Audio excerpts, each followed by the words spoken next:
વાદળોની ગર્જના શા માટે થાય છે? તમે ક્યારેય નિરીક્ષણ કર્યું હશે કે વરસાદ પહેલાં વીજળી ઝબકે અને અવાજ તેના બાદ સંભળાય છે? એવું કેમ? આજે આપણે વિડીયોમાં જાણીશું કે વાદળો વચ્ચે એવી કેવી ગઠબંધન સર્જાય છે કે એટલા ભયાનક અવાજ આવે છે અને વીજળી પડે છે. સૌથી પહેલાં આપણે વાત કરીશું વીજળી પેદા કરતા વાદળો. દરેક વાદળોમાં વીજળી પેદા કરવા જેટલી ઉર્જા નથી હોતી. જમીન પરથી જે વાદળ આપણે દેખાય છે તે આકાશમાં ઉપર બહુ ઊંચા હોય છે. તે પાણીના નાના નાના ટીપાથી ભરેલા હોય છે. હવે વાદળોનો જે ભાગ આકાશમાં ઉપર હોય છે ત્યાં ઠંડી હોય છે, જેના કારણે ટીપા આઈસડ્રોપ બની જાય છે, જે બરફના નાના નાના ટુકડાઓથી ભરેલા હોય છે. હવે આપણે આગળ સમજીએ હવાના આ ફેલાવાના કારણે જે લહેર ઉઠી છે. અવાજ એટલો પ્રચંડ શા માટે હોય છે?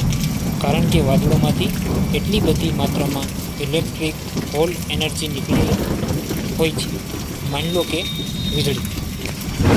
વીજળીનો પ્રકાશ વહેલો આવે છે અને પછી અવાજને પહોંચતા થોડો સમય લાગે છે.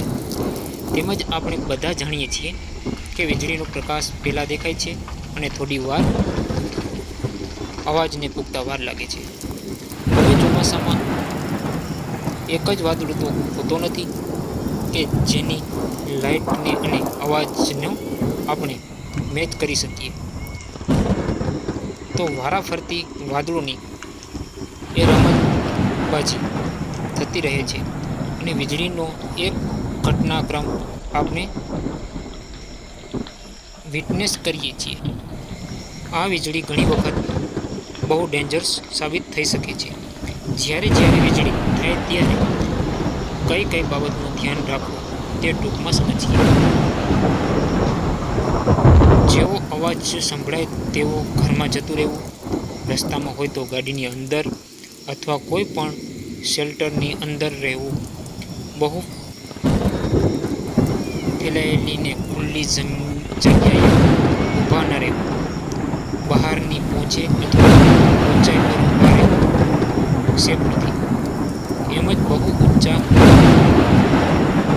ઝાડ નીચે પણ ઊભું રહેવું નહીં અને જો પાણીમાં આપણે હોય તો પાણીથી બહાર પણ નીકળી જવું. આપણે આપણી સેફટી રાખવી જરૂરી છે.